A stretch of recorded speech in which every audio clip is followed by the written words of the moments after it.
नमस्कार समस्त को आपणकर प्रिय चैनल कैनभास को स्वागत जनाऊँगी। आज क्लास रे आम आलोचना करबा प्रवादर संज्ञा और स्वरूप। कैनभास चैनल को जदि आपण माने सब्सक्राइब करना सब्सक्राइब कर दियंतु, लाइक्स करूथांतु, कमेंट्स देउथांतु, कमेंट्स रे जरा मंतव्य रखुथांतु जा फल रे आमे किछि विचार करि परिबु। कमेंट सेक्शन रे प्रश्न रखुथांतु, से प्रश्नर उत्तर देबु आमे परवर्ती वीडियो रे। तेबे आपण मानकु पुनी थरे कैनभास चैनल को स्वागत जनाउछि। आज आमे जानिबा प्रवादर संज्ञा और स्वरूप विषय रे। सर्वप्रथम प्रवादर परिभाषा जोटा को संज्ञा मध्य कुआ जाय पारे। प्रवाद किभଳି गढ़ी उठिछि से विषय आमे प्रथमे आलोचना करिबा। प्रवादर परिभाषा। प्रवाद शब्दटी प्र उपसर्ग बद्धातु अप्रत्यय जोगरे सृष्टि होइथाय। एहार अर्थ प्रकृष्ट विचार, मत, वाक्य बा कथन। कथन माने गोटे कहानी, वाक्य माने आम जानिछु, मत माने गोटे मत व्यक्त करिबा, विचार माने गोटे जिनिस को विचार करिबा, अर्थात गोटे उन्नत धरणर विचार, उन्नत धरणर मत, उन्नत धरणर वाक्य बा उन्नत धरणर कहानी हेउछि प्रवाद। जनश्रुति, किंवदंती और परंपरागत वाक्यर एहार अंतर्भुक्त होइथाय। जनश्रुति जहा कि पूर्वरु आमे सुनि आसछु, से भलिया किछि जनश्रुति भित्तिक वाक्य होइथाय पारे प्रवाद, किंबा किंवदंती मूलक वाक्य होइथाय पारे। किंवदंती माने जो कथा गुड़ाक, कहानी गुड़ाक आमे सुनि थाउ जार कोनसे ऐतिहासिक सत्यासत्य न थाए, से भलिया गोटे किंवदंती मूलक विषय बा किंवदंती मूलक वाक्य होइथाय पारे प्रवाद। परंपरागत वाक्य अर्थात परंपरा क्रमे पीढ़ी पर पीढ़ी जो वाक्य गुड़िक लोकंक उद्देश्य रे तैयारी होइथाय ताहाकु कुहागला परंपरागत वाक्य। तेबे प्रवाद होछि जनश्रुति, किंवदंती और परंपरागत वाक्य। प्रवाद को इंग्राजी रे एड्ज कुहा जाय, ADAGE एड्ज कुहा जाय। ग्रीक भाषार एडेजियम शब्दरु एही एड्ज शब्दटी आसीछि। तो ये होछि प्रवाद शब्दर उत्पत्ति विषय रे आम आलोचना करछु। केतोरी कथा को जेतेबेले अनेक स्थान रे सत्य भाव रे ग्रहण करा जाय थाए ओ ताहा जदि सामाजिक नीति नियम को नियंत्रण करि बसे, सेतेबेले ताहाकु प्रवाद बोली कुहा जाय थाए।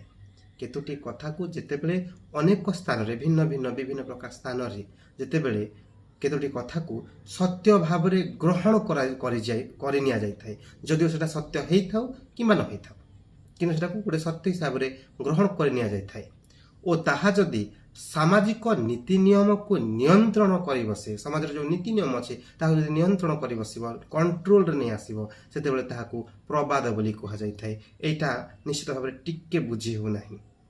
गोटे प्रवादटे कहबी, तीनी तुंड रे छेली कुकुर, जोटा कि हम साधारणत भाव रे समस्त सुनिछु समस्ते। से जो तीनी तुंड रे छेली कुकुर कहली मु, ता अर्थ कोन? एही तीनी तुंड रे छेली कुकुर विभिन्न स्थान रे, विशेषकर ओडिशार विभिन्न स्थान रे यह प्रचलित आ को एक सत्य बोली मध्य ग्रहण करा जाउछि। गोटे कथा को जणे कहिला आमे हयतो विश्वास करिबु नाही, द्वितीय लोक कहिला हयतो आमे विश्वास करिबु नाही, किंतु जब तृतीय लोक कठारु जदि से कथाटी आमे सुनुछु ताले निश्चित भाव रे आम मन रे ताहा सही कथा प्रति विश्वास टे सृष्टि हेबो। सेहि पई कुआ गला तीनी तुंड रे छेली कुकुर। आ एहा अनेक स्थान रे गोटे सत्य भाव रे ग्रहण करा जाय थाए। यह सामाजिक नीति नियम को नियंत्रण करि बसी थाए।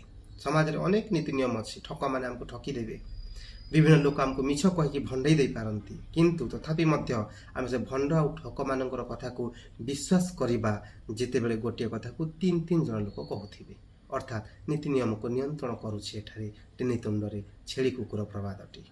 तो कहिबार कथा हला प्रवाद अनेक स्थान रे सत्य भाव रे ग्रहण करा जाय थाए एवं ताहा कौन होइथे सामाजिक नीति नियम को नियंत्रण करि बसी थाए।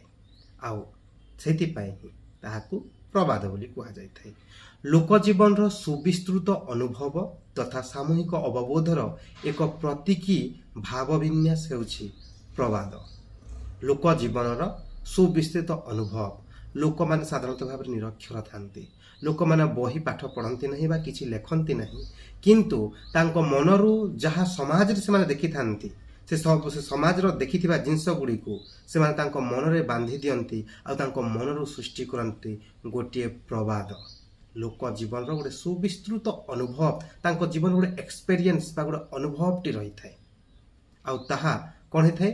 ସାମୂହିକ ଅବବୋଧର ଏକ ପ୍ରତୀକ ହୋଇଥାଏ। ସାମୂହିକ ଅବବୋଧ ମାନେ ଏଟା ଜଣେ ଲୋକ ଦ୍ୱାରା ଗ୍ରହଣ ହୋଇନଥାଏ, 2 ଜଣ ଲୋକଙ୍କ ଦ୍ୱାରା ଗ୍ରହଣ ହୋଇନଥାଏ। ତାହା ଗୋଟେ ସମୂହ ଲୋକ ମାନେ ଏକାଧିକ ଲୋକଙ୍କ ଦ୍ୱାରା, ଯୋଉଟାକି ସମୂହ ଶବ୍ଦ ବ୍ୟବହାର କରାଗଲା, ଏକାଧିକ ଲୋକଙ୍କ ଦ୍ୱାରା ତାହା ଗ୍ରହଣ ହେଇଥାଏ ଗୋଟେ ପ୍ରତୀକ ମାଧ୍ୟମରେ। 3 ତୁଣ୍ଡରେ ଛେଳି କୁକୁର, ଛେଳିକୁ କୁକୁର କୁହାଗଲା। ଏଟା କ'ଣ? ଛେଳି ଗୋଟେ ପ୍ରତୀକ, କୁକୁର ଗୋଟେ ପ୍ରତୀକ। ଅର୍ଥାତ୍ କ'ଣ ହେଇଥାଏ ନା ଗୋଟିଏ ମିଥ୍ୟା ମଧ୍ୟ ସତ୍ୟ ହେଇପାରେ 3 ତୁଣ୍ଡରେ, ଆଉ ଗୋଟିଏ ସତ୍ୟ ମଧ୍ୟ ମିଥ୍ୟା ହେଇପାରେ 3 ତୁଣ୍ଡରେ, ଯୋଉଟାକୁ ପ୍ରତୀକ ଭାବରେ କୁହାଗଲା। ଏଠାରେ ସତ୍ୟ ହେଉଛି ଛେଳି ଆଉ ମିଥ୍ୟା ହେଉଛି କୁକୁର, ପ୍ରତୀକ ମାଧ୍ୟମରେ ଉପସ୍ଥାପନ କରାଗଲା। ତ ଇଏ ହେଉଛି ପ୍ରବାଦର ପରିଭାଷା ଆମେ ଆଲୋଚନା କରୁଛୁ। ବର୍ତ୍ତମାନ ଆଲୋଚନା କରିବା ପ୍ରବାଦ ସମ୍ବନ୍ଧରେ ମତବାଦ। ଅନେକ ଜ୍ଞାନୀଗୁଣୀ ଲୋକମାନେ, ଅନେକ ସମାଲୋଚକମାନେ, ଅନେକ ଲୋକ ସାହିତ୍ୟବିତ୍ ମାନେ ତାଙ୍କର ମତ ପ୍ରଦାନ କରିଯାଇଛନ୍ତି ପ୍ରବାଦକୁ ନେଇକି। ତ ପ୍ରବାଦ ସମ୍ବନ୍ଧରେ ମତବାଦ ଆମେ ବିଚାର କରିବା। ସର୍ବପ୍ରଥମେ ଆମେ ବିଚାର କରିବା ଲୋକ ସାହିତ୍ୟବିତ୍ କୁଞ୍ଜ ବିହାରୀ ଦାସକୁ।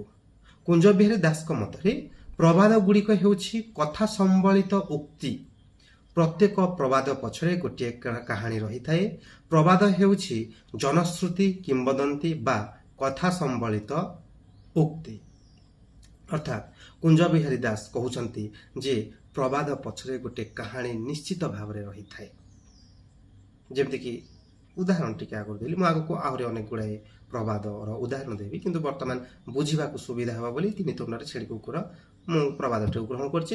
ଯେମିତିକି ଆମେ ଜାଣିଛୁ ଗୋଟେ ଛୋଟ କାହାଣୀ କ'ଣ ନା ଗୋଟେ ବ୍ରାହ୍ମଣ ଲୋକଟେ ତା କାନ୍ଧରେ ଛେଳିଟିକୁ ବୋହିକି ନେଉଥିଲା। ଜଙ୍ଗଲ ରାସ୍ତା ଦେଇ ଯାଉଥିଲା, ଗୋଟେ ଚୋରଟେ ବା ଗୋଟେ ଠକଟେ ତାକୁ ଦେଖାହେଲା। ସେ କହିଲା ଯେ ଆପଣ କାହିଁକି କୁକୁରଟିକୁ ବୋହିକି ନେଉଛନ୍ତି? ତାପରେ ସେ ତାକୁ କହିଲା ଯେ ନା ଏଇଟା ତ ଗୋଟେ ଛେଳି, ତମେ କେମିତି କୁକୁର କହୁଛ? ତାପରେ କିଛି ଦୂର ଗଲା ପରେ ଆଉ ଗୋଟେ ଠକ ବ୍ୟକ୍ତି ତାକୁ ଦେଖା କରୁଛି, ଆଉ ସେ କହୁଛି ଯେ ଆପଣ କାହିଁକି ଏଇ ଯେଉଁ କାନ୍ଧରେ କୁକୁରଟିକୁ ନେଉଛନ୍ତି? ଆପଣ ଗୋଟେ ଜ୍ଞାନୀ ଗୁଣୀ ଲୋକ, ଆପଣ ବ୍ରାହ୍ମଣ ଲୋକଟି। ଏଭଳି ଭାବରେ ସେ ଯେତେବେଳେ କହୁଛି, ସେତେବେଳେ ସେ ଲୋକଟି ପୁଣି ଥରେ ଭାବୁଛି ଯେ ଏଭଳିଆ କାହିଁକି କୁହାଗଲା ମୋତେ ବୋଲି। ତାପରେ ପୁଣି ଆଉ ଟିକେ ଆଗକୁ ଗଲା ପରେ ଯେତେବେଳେ ତୃତୀୟ ଠକଟି ତାଙ୍କୁ କହୁଛି ଯେ ଆପଣ କାହିଁକି ଗୋଟିଏ କୁକୁରଟିକୁ କାନ୍ଧରେ ବୋହିକି ନେଉଛନ୍ତି? ଆପଣ ଭଗବାନ ଭଳିଆ ଲୋକ, ଆପଣ ଜଣେ ସମ୍ମାନନୀୟ ବ୍ୟକ୍ତି ବୋଲି କହୁଛି। ସେତେବେଳେ ସେ ବ୍ରାହ୍ମଣ ଲୋକ ମନରେ ଗୋଟେ ବିଶ୍ୱାସ ସୃଷ୍ଟି ହେଉଛି ଯେ ମୋ ମତି ହୁଏତ ଭ୍ରମ ହେଇଯାଇଥିବ, ମୋ ଭିତରେ କିଛି ହୁଏତ ଭୁଲ ବୁଝାମଣା ହେଇଯାଇଥିବ ଯେ ମୁଁ ଗୋଟେ କୁକୁରଟିକୁ ବୋହିକି ନେଉଛି ଛେଳି ବୋଲି, ଆଉ ସେଟାକୁ ଛାଡ଼ି ଦେଉଛି ସେ। ତ କହିବା କଥା ହେଲା ଏଠାରେ ଯେଉଁଟା କୁହାଗଲା ଯେ 3 ତୁଣ୍ଡରେ ଛେଳି କୁକୁର ଗୋଟେ ପ୍ରବାଦ ରହିଛି, ଆଉ ପ୍ରବାଦ ପଛରେ ଗୋଟେ କାହାଣୀଟି ନିଶ୍ଚିତ ଭାବରେ ରହୁଛି। ତ କୁଞ୍ଜ ବିହାରୀ ଦାସ ସେ କଥାଟି କହିଲେ ଯେ କଥା ସମ୍ବଳିତ ଉକ୍ତି, ପ୍ରତ୍ୟେକ ପ୍ରବାଦ ପଛରେ ଗୋଟିଏ କାହାଣୀ ରହିଥାଏ। ପ୍ରବାଦ ହେଉଛି ଜନଶ୍ରୁତି, ଯାହା ଲୋକଙ୍କ ଠାରୁ ଶୁଣି ଶୁଣି ଆମେ ଆସିଥାଉ। କିମ୍ବଦନ୍ତୀ ବା କଥା ସମ୍ବଳିତ ଉକ୍ତି, କୌଣସି କିମ୍ବଦନ୍ତୀ କାହାଣୀରୁ ଆସିଥାଇପାରେ, କୌଣସି ଜନଶ୍ରୁତିରୁ ଆସିଥାଇପାରେ। ଏଭଳି ଭାବରେ ପ୍ରବାଦଟି ରହିଥାଏ। ଦାର୍ଶନିକ ଆରିଷ୍ଟଟଲଙ୍କ ମତରେ ପ୍ରବାଦ ହେଉଛି ଆଦିମ ପ୍ରଜ୍ଞାର ଭଗ୍ନାବଶେଷ। ପ୍ରଜ୍ଞା ମାନେ ଗୋଟେ ଜ୍ଞାନ, ଗୋଟେ ଧୀଶକ୍ତି, ଗୋଟେ ବୁଦ୍ଧିମତ୍ତାକୁ ବୁଝାଇଥାଏ। ଆଦିମ ମାନେ ପୁରୁଣା ବା ପ୍ରାଚୀନ କାଳର ଧୀଶକ୍ତି ବା ଗୋଟେ ଜ୍ଞାନ, ଗୋଟେ ପରିପକ୍ୱ ଜ୍ଞାନର ଗୋଟେ ଭଗ୍ନ ଅବଶେଷ ହେଇକି ରହିଯାଇଛି ପ୍ରବାଦ ବୋଲି କହୁଛନ୍ତି ଦାର୍ଶନିକ ଆରିଷ୍ଟଟଲ। ଇଂରାଜୀରେ ଯୋଉଟା କହୁଛନ୍ତି ସେ ଫ୍ରାଗମେଣ୍ଟସ୍ ଅଫ୍ ଆନ୍ ଏଲିମେଣ୍ଟ, କ୍ଷମା କରିବେ, fragments of an elder wisdom, ଯୋଉଟା କହିଲେ Aristotle. Fragments of an elder wisdom, ଯାହାର ଅର୍ଥ ହେଉଛି ଆଦିମ ପ୍ରଜ୍ଞାର ଭଗ୍ନାବଶେଷ, କହୁଛନ୍ତି ଦାର୍ଶନିକ ଆରିଷ୍ଟଟଲ।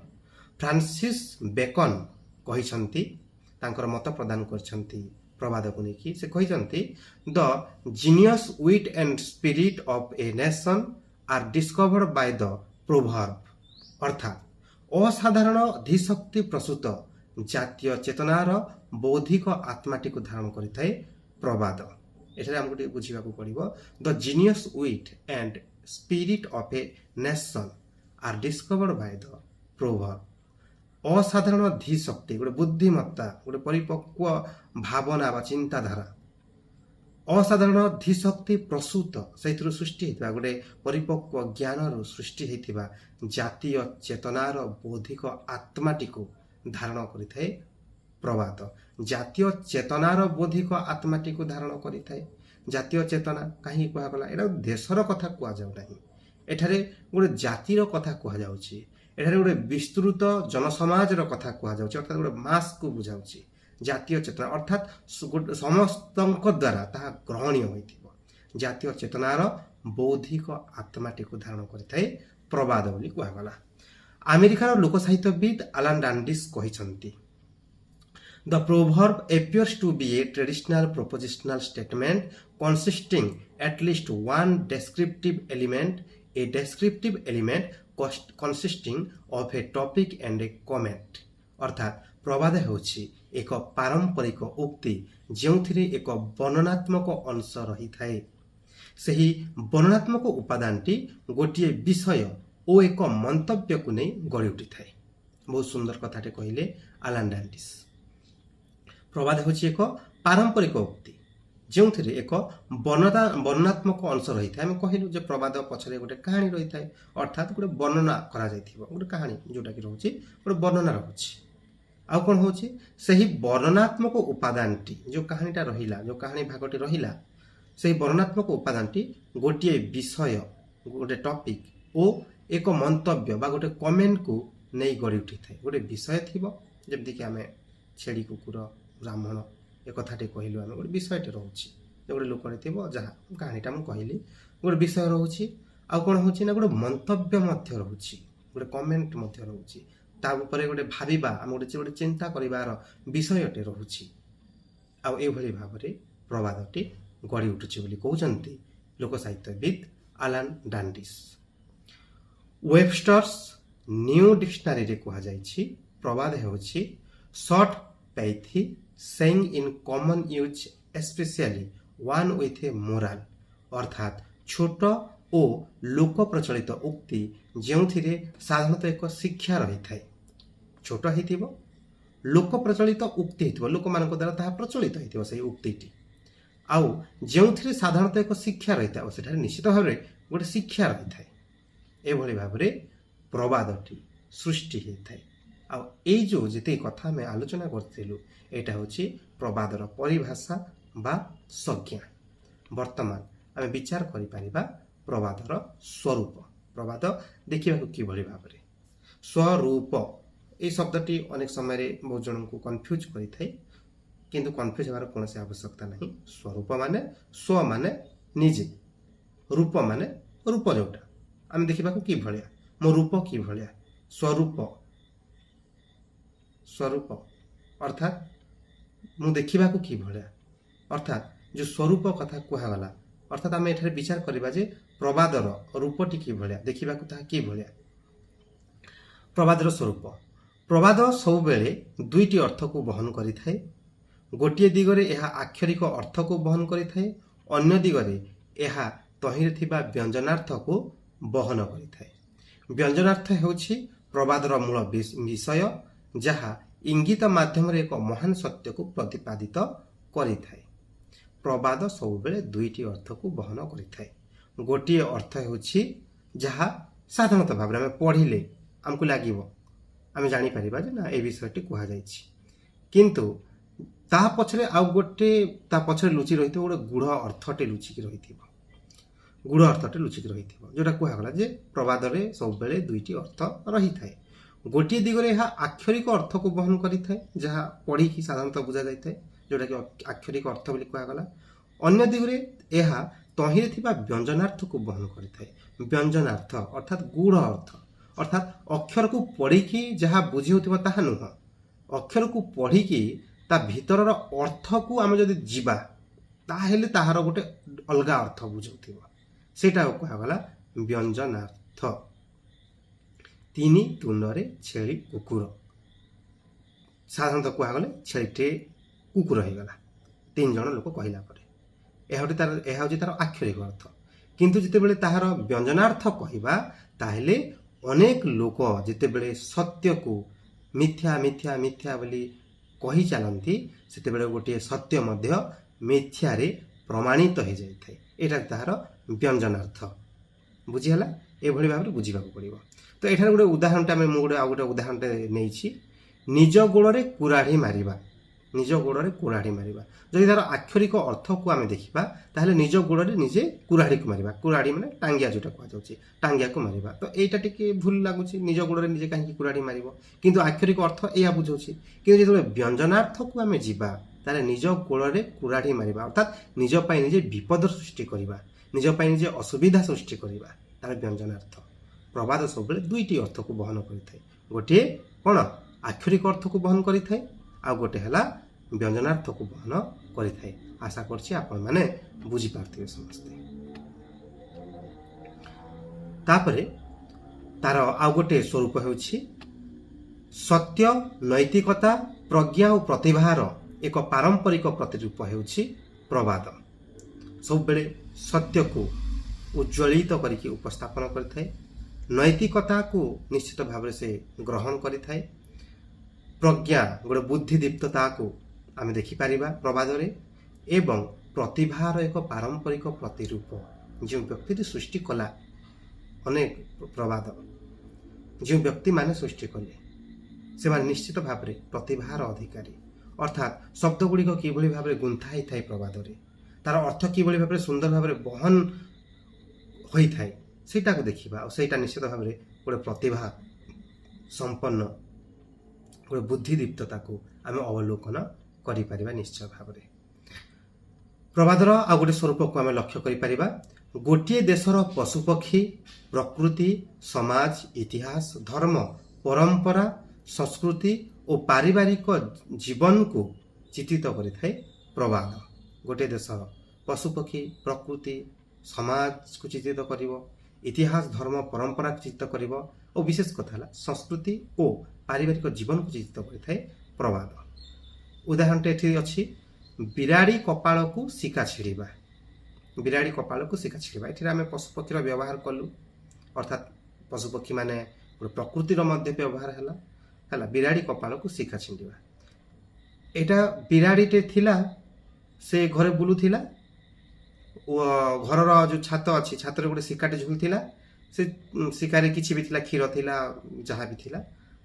ତାପରେ କ'ଣ ହେଉଛି ନା ସେ ଯେଉଁ ଶିକାଟି ଛିଣ୍ଡି ଯାଇଛି ଆଉ ତଳେ ପଡ଼ିଛି, ବିଲେଇ ତା ମନ ଖୁସିରେ ସେ କ୍ଷୀରଟିକୁ ପିଇଛି ବା ଯାହା ଥିଲା ସେ ବସ୍ତୁଟିକୁ ଖାଇଛି, ପଳେଇଛି। ଏଇଟା ହେଉଛି ଆକ୍ଷରିକ ଅର୍ଥ। କିନ୍ତୁ ଯେତେବେଳେ ବ୍ୟଞ୍ଜନାର୍ଥକୁ ଯିବା, ବ୍ୟଞ୍ଜନାର୍ଥ ହେଲା ବେଳକୁ ଜଣେ ମଣିଷ ଯେଉଁ ସୁଯୋଗ ଚାହୁଁଛି, ଦୈବାତ୍ ବା ଭାଗ୍ୟବଶତଃ ସେହି ସୁଯୋଗଟି ତାକୁ ମିଳିଗଲା, ତେବେ ତାହାକୁ ବିରାଡ଼ି କପାଳକୁ ଶିକା ଛିଡ଼ିବା ପ୍ରବାଦଟି ସେ କ୍ଷେତ୍ରରେ ଆମେ ବ୍ୟବହାର କରିପାରିବା। ମନେକର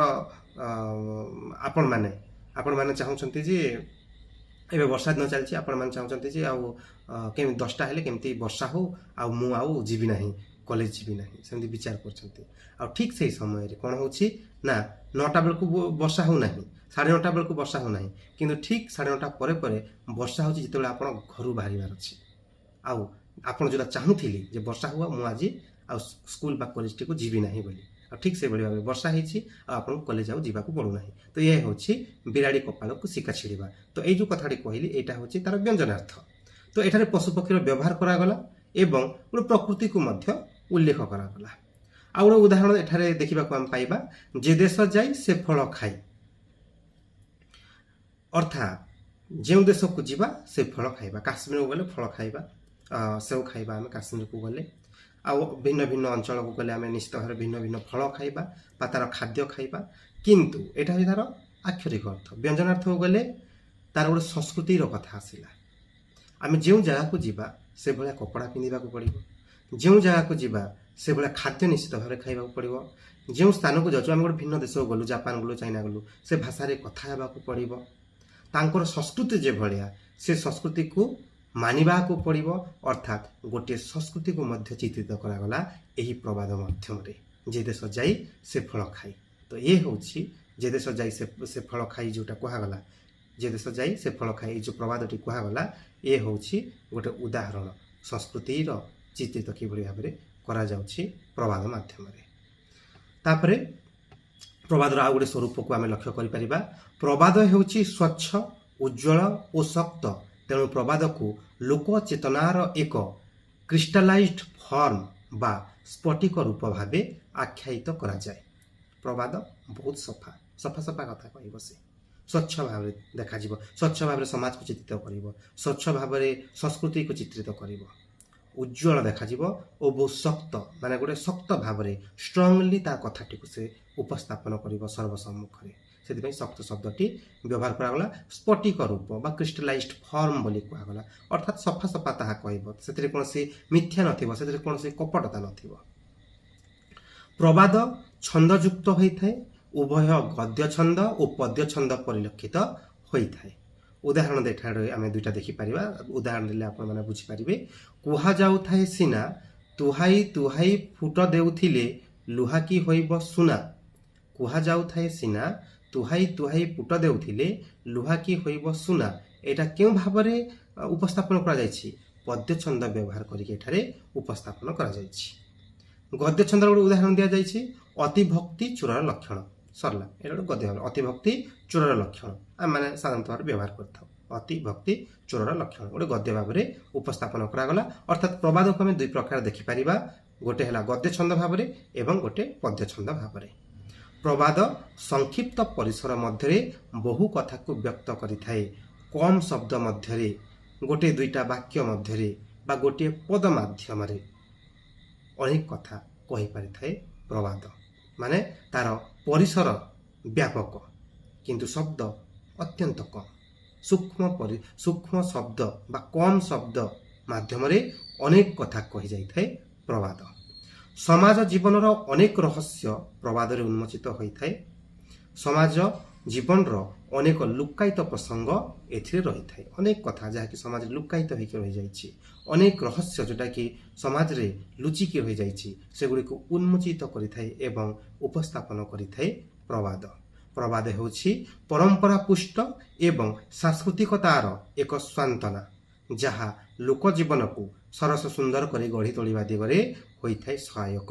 ପ୍ରବାଦ ହେଉଛି ପରମ୍ପରା ପୁଷ୍ଟ ଅର୍ଥାତ୍ ପରମ୍ପରାକୁ ସେ ଧରି ରଖେ ଏବଂ ସାଂସ୍କୃତିକତାର ଏକ ସାନ୍ତ୍ୱନା, ସଂସ୍କୃତିକୁ ଧରି ରଖିଥାଏ, ସାଂସ୍କୃତିକ ଜୀବନକୁ ସେ ଚିତ୍ରିତ କରିଥାଏ ଏବଂ ମଣିଷକୁ ସବୁବେଳେ ସାନ୍ତ୍ୱନା ଦେଇ ଆସିଥାଏ, ଯାହା ଲୋକ ଜୀବନକୁ ସରସ ସୁନ୍ଦର କରି ଗଢ଼ି ତୋଳିବା ଦିଗରେ ହୋଇଥାଏ ସହାୟକ। ଲୋକ ଜୀବନକୁ ବହୁତ ସୁନ୍ଦର ଭାବରେ ସରସ ସୁନ୍ଦର କରି ଗଢ଼ି ତୋଳିଥାଏ।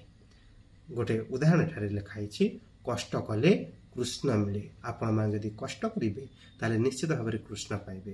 ଆପଣମାନେ ଯଦି ପାଠ ପଢ଼ାରେ ପରିଶ୍ରମ କରିବେ ତାହେଲେ ନିଶ୍ଚିତ ଭାବରେ ପରୀକ୍ଷାରେ ଭଲ ଲେଖିପାରିବେ, ଆପଣଙ୍କର ଜ୍ଞାନ ବୃଦ୍ଧି ହେବ ଏବଂ ଆପଣ ଭବିଷ୍ୟତରେ ଉନ୍ନତି କରିବେ।